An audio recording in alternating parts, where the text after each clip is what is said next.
एक बहुत गरीब किसान था। वह अपनी बेटी के साथ एक छोटी सी झोंपड़ी में रहता था। उसके पास खेती करने के लिए इतनी कम जमीन थी कि उसकी फसल को बेचकर उसे बिल्कुल थोड़े से रुपए मिलते थे। उन रुपयों से वे लोग ठीक से खाना भी नहीं खा पाते थे। वह राजा के पास अपनी समस्या लेकर गया। राजा दयालु था। उन्होंने किसान को अपनी जमीन में से कुछ जमीन दे दी खेती करने के लिए। उन्होंने कहा, यह जमीन तो हमारी ही रहेगी, लेकिन उस पर उगने वाली फसल तुम्हारी होगी। किसान ने राजा को बहुत बहुत धन्यवाद दिया। एक दिन वह खेत की जुताई कर रहा था। तभी उसका हल किसी कठोर चीज से टकराया। उसने वहां खोद कर देखा तो उसे सोने की एक ओखली मिली। किसान ईमानदार था। उसने अपनी बेटी से कहा, हमें यह ओखली राजा के खेत से मिली है। जिसकी जमीन है उसी की यह ओखली भी है, इसीलिए हमको इसे राजा को लौटा देना चाहिए। किसान की बेटी बोली, नहीं पिताजी, आप ऐसा मत कीजिए। आपको सिर्फ ओखली मिली है। यदि राजा ने आपसे इसकी सोने की मूसल भी मांगी तो आप क्या करेंगे? आप इस ओखली को अपने ही पास रखिए।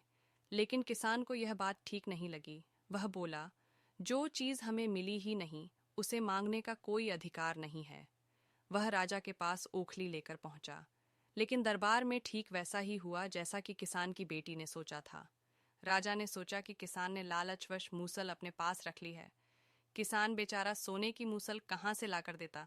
नतीजा यह हुआ कि किसान को जेल में डाल दिया गया।